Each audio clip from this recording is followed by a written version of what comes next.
तो hello everyone. तो मैं आपको ये सिलेबस डिस्कस कर रही हूँ पशुधन प्रसार अधिकारी का इस पोस्ट के रिगार्डिंग। और जो मैंने अपनी पहली वीडियो में बताया वो वन दरोगा का सिलेबस था।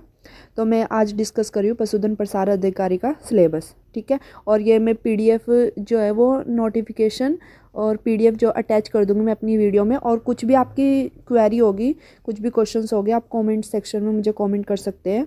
सबसे पहले आपको, और ये जो सिलेबस है वो एनसीईआरटी का ही सिलेबस है। बेसिकली आपको एनसीईआरटी कवर करनी है, 12th की एनसीईआरटी, क्लियरली 12th की एनसीईआरटी और 11th एनसीईआरटी, ठीक है। और आपका जो सिलेबस है वो केमिस्ट्री और बायोलॉजी है। केमिस्ट्री और बायोलॉजी आपको कवर करनी पड़ेगी पशुधन प्रसार अधिकारी के लिए। ध्यान से आप सिलेबस अपना एक बार चेक कर लीजिएगा। इसमें एटॉमिक मॉलिक्यूलर मोनोमर्स, ये 11th का चैप्टर है जो आपको कवर करना है। फिर second unit Bohr atomic model वगैरह, ये टॉपिक्स है जो आपको कवर करने पड़ेंगे इनके अंदर। Modern periodic table, chemical bonding chapter है, आपको पूरा कवर करना है। जो जो इसमें टॉपिक्स दे रखे हैं वो टॉपिक आपको ध्यान से पढ़ने पड़ेंगे। D and F block elements, ये आपका 12th का टॉपिक है। 12th एनसीईआरटी केमिस्ट्री से आपको कवर करना पड़ेगा। उसके बाद नेक्स्ट है कोऑर्डिनेशन कंपाउंड, ठीक है। कोऑर्डिनेशन में IUPAC, nomenclature of simple coordination compound, और ये CFSC, ये इंपॉर्टेंट टॉपिक है इसका। उसके बाद क्वालिटेटिव एनालिसिस कोऑर्डिनेशन कंपाउंड, और GOC इसमें सबसे ज़्यादा इंपॉर्टेंट है जो टॉपिक आता है। वैसे GOC में बेसिकली सारी ऑर्गेनिक केमिस्ट्री कवर की जाती है। जैसे कि आईपीएससी नेम से, वैसे आईपीएससी नेम से अगर साइंस का पेपर हो और 11th-12th तो बेस एनसीईआरटी हो तो आईपीएससी में से एक क्वेश्चंस तो बेसिकली दिया जाता है। उसके बाद ये आपको इफेक्ट कवर करने पड़ेंगे और इसके अंदर सारी GOC कवर की जाती है। हाइड्रोकार्बन वगैरह, रिएक्शन इंटरमीडिएट आप देख लेना। ये बेसिक ऑर्गेनिक केमिस्ट्री के अंदर सारे टॉपिक्स आएंगे। उसके बाद हाइड्रोकार्बन है, alkanes, conformation analysis, halogenation, combination और नेम रिएक्शंस आपको ध्यान से कवर करनी पड़ेंगी।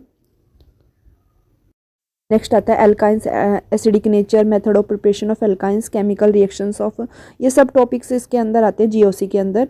और इसमें नेम रिएक्शन है, जैसे कि नेम रिएक्शन में आपको क्या पूछ लेंगे, जैसे क्वेश्चंस रिएजेंट पूछ लेंगे कि कौन सा रिएजेंट है और फाइनल प्रोडक्ट क्या बना है इसमें, ये सब, ठीक है। और ये Friedel craft alkylation and acylation, ये आपको देखना पड़ेगा। जनरल मेथड ऑफ प्रिपरेशन, ये बेसिकली फॉर्मूले होते हैं और जिसमें जैसे कार्बन और ये जो क्वालिटी एनालिसिस होता है, कार्बन, फास्फोरस, इन सब का फॉर्मूला यूज़ किया जाता है और उसमें क्वेश्चंस पूछे जाते हैं आपसे। मेथड, जो फेमस मेथड है इसमें जेल्डाल मेथड होता है, ये आपको देखना पड़ेगा एक बार। जनरल मेथड ऑफ प्रिपरेशंस, ये आप देख लेना। जैसे केमिकल प्रोटीज, ये 11th और 12th के चैप्टर्स ही है केमिस्ट्री के। बेसिक कंसेप्ट तो आपको 11th से कवर करने पड़ेंगे, फिर उसमें सभी GOC की सारी केमिस्ट्री आ जाएगी। यूजेस ऑफ हेलो एल्केन्स, उसके बाद डायोजेनम साल्ट्स की, ये जो रिएक्शंस होते हैं, सैंड में रिएक्शंस, और जो भी इसकी एमीन जो चैप्टर होता है उससे जो इम्पोर्टेंट रिएक्शन है ये आपको देखनी पड़ेगी एक बार एमीन चैप्टर में। उसके बाद ये Hunsdiecker reaction, Hofmann aminolysis, Wurtz reaction, Sandmeyer reactions, Gattermann, ये सब नेम रिएक्शंस है, इंपॉर्टेंट नेम रिएक्शन है, ये आप देख लेना एक बार। नेम रिएक्शंस, और उसके बाद आते हैं फिजिकल केमिस्ट्री पर। और ये थोड़ी सी लास्ट का 12th का लास्ट का चैप्टर है, biomolecule classification properties, carbon, carbohydrate, proteins, vitamins. जैसे इसमें अमीनो एसिड्स होते हैं, अमीनो एसिड पूछ लेंगे, acidic amino acid, basic amino acid, neutral amino acid, और एंजाइम्स नेम कि कौन सी रिएक्शन में कौन सा एंजाइम्स होता है। जैसे कि आप कोई प्रोडक्ट हो गया, लैक्टोज के लिए कौन कौन सा एंजाइम यूज़ होता है, लैक्टोज किस उस पार्ट में डिवाइड होगा, मतलब फाइनल प्रोडक्ट क्या बनेगा, इस तरह का क्वेश्चन आएगा, और कौन सा एंजाइम यूज़ होगा। थर्मोडाइनमिक्स नेक्स्ट है, फिजिकल केमिस्ट्री, थर्मोडाइनमिक्स वाला चैप्टर 11th का है ये, आपको इसमें 11th देखनी पड़ेगी, 11th कवर करनी। उसके बाद है solution, method of expression, concentration, solubility, ये 12th का चैप्टर है। Equilibrium, law of mass action, Le Chatelier principle, ये इंपॉर्टेंट है। एसिडिक स्ट्रेंथ, pH, बफर वगैरह। और इलेक्ट्रोकेमिस्ट्री में ऑक्सीडेशन नंबर, रिडॉक्स, ये रिडॉक्स में रिडक्शन, ऑक्सीडेशन, ये सब आपको कवर करना पड़ेगा।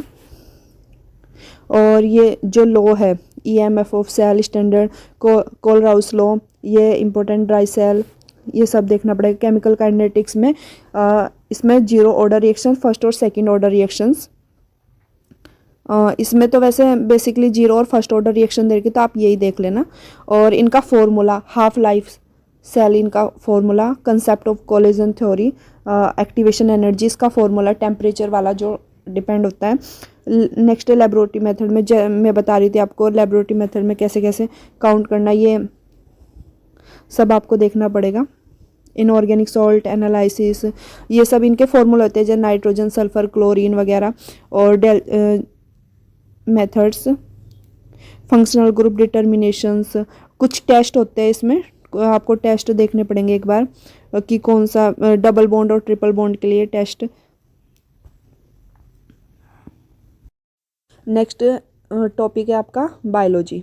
बायोलॉजी में origin of life and evolution, जो 12th के एनसीईआरटी में है। Origin of life, evolution theories, evidence of evolution और लैमार्किज्म से रिलेटेड न्यू डार्विनिज्म, ये तीनों के जो दोनों के कंसेप्ट है ये अच्छे से देख लेना। इनकी जो थ्योरी है, थ्योरी आपको कवर करनी पड़ेगी। उसके बाद है सेल एंड बायोलॉजी, ये 11th का चैप्टर है, सेल थ्योरी, प्रोकैरियोटिक सेल्स वगैरह। और इसमें सेल मेम्ब्रेन, सेल वॉल, ये सब मतलब जो भी सेल के ऑर्गेनिज्म है ये सब देख लेना। और इसमें सेल साइकिल एंड डिवीज़न भी है, माइटोसिस एंड मियोसिस। और उसके बाद बायोमोलिक्यूल्स भी है, मतलब सेल बायोलॉजी की पूरी यूनिट दे रखी है। बायोमोलिक्यूल्स के जो जो टॉपिक्स, आप जो मतलब ज़्यादा टॉपिक्स नहीं, जो मतलब इसमें टॉपिक्स दे रखे सिर्फ आपको वही कवर करने हैं। नेक्स्ट है डाइवर्सिटी ऑफ लिविंग ऑर्गेनिज्म, इसमें first chapter taxonomy and systematics, concept of species. उसके बाद इसमें दे रखा है 5 kingdom of system classification, next chapter है। उसके बाद साइलेंट फीचर, ये मतलब एल्गी, फंजाई, ब्रायोफाइटा, ये सब आपको देखने पड़ेंगे, जो जो मतलब इसमें कवर कर रखे हैं topic. Microbial diversity, virus, viroids, और botanical garden, herbaria, zoological parks and museum. Botanical, कौन कौन से फेमस बोटिंकल, एक दो ही दे रखे हैं एनसीईआरटी में, जो एनसीईआरटी के सिर्फ वही पढ़ लेना आप, ज़्यादा मत पढ़ना। Structure, organisation in plant and animals, plant animal tissue system. और मॉर्फोलॉजी वाला चैप्टर दे रखा है, एनाटॉमी, फंक्शन डिफरेंट, यानी कि टिश्यू वाला स्ट्रक्चर ऑर्गेनाइज, टिश्यू, प्लांट, यानी एनाटॉमी आपको कवर करनी पड़ेगी, और मॉर्फोलॉजी भी प्लांट्स की इसमें टॉपिक दे रखे। और ये टॉपिक सिर्फ यही कवर करने हैं आपको जो इसमें दे रखे, stem, root, leaf, inflorescence, flower.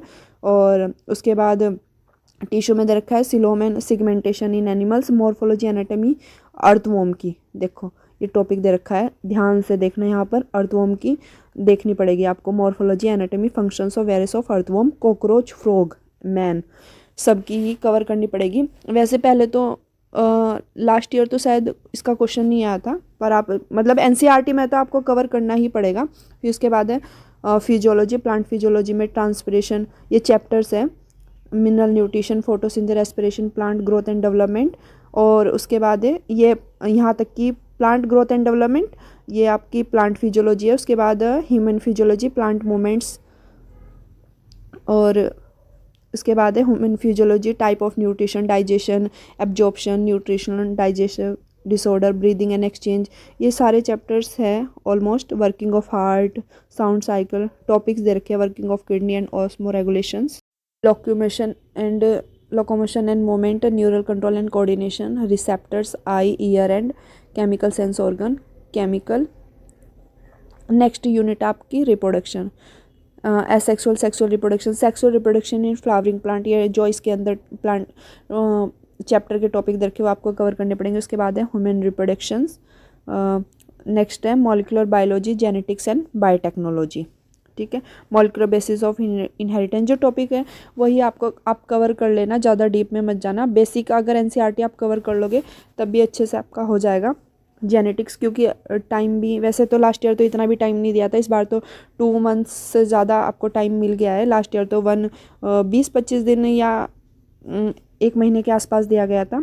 Biotechnology, principle of biotechnology, ये सब। नेक्स्ट है biology and human welfare, ecology and environment, biodiversity, wild life and conservations, biosphere reserve, national park. National park में आपको कितने नेशनल पार्क हैं ये सब आपको एनसीईआरटी में लिखा हुआ है, सेंचुरीज, रेड डाटा बुक। और उसके बाद है प्रोजेक्ट टाइगर, वैसे ये एनसीईआरटी में नहीं है प्रोजेक्ट टाइगर, नेक्स्ट है इन्वायरमेंटल इशू, इन्वायरमेंट का आप चैप्टर देख लेना एक बार, जो जो टॉपिक कवर है। नेक्स्ट है economic botany zoology and biostatistics, economic botany green revolutions, ये chapters green revolution, main objective plant breeding, ये 12th क्लास का चैप्टर है। NCERT SCP बायो फोर्टिफिकेशन, जैसे बायो फोर्टिफिकेशन में आप ये देख लेना कि इसमें कौन कौन से किस किस की वजह से ये हुआ है। और उसके बाद plant tissue culture, single cell protein, single cell protein में एग्जांपल दे रखी है कि काउ से कितनी प्रोटीन प्राप्त होती है, एक बैक्टीरिया से अगर हम ले तो कितनी प्रोटीन होती है, वो बैक्टीरिया का नाम याद कर लेना। इकोनॉमिक जूलॉजी, सेरिकल्चर, ये सब इसके बारे में है, ये इसमें 12th में ही है। Day artificial insemination, multiple embryo transfer technology, biostatics, primary and secondary data collection, ये लास्ट में है। इकोलॉजी वाले, मतलब इकोलॉजी से रिलेटेड जो लास्ट में यूनिट दी गई 12th क्लास में NCERT में बायोलॉजी में, वहाँ से आपको कवर करना पड़ेगा। अगर आपको कोई भी क्वेरी होता है आप कमेंट सेक्शन में मुझे कमेंट कर सकते हैं, तो मैं उस पर वीडियो बना दूँगी। Thank you so much. और यह मैंने आपको सिलेबस डिस्कस किया है पशुधन प्रसार अधिकारी का, और लास्ट वीडियो में जो मैंने सिलेबस डिस्कस किया था वो वन दरोगा का। Thank you so much. Connect रहिए मुझसे आप।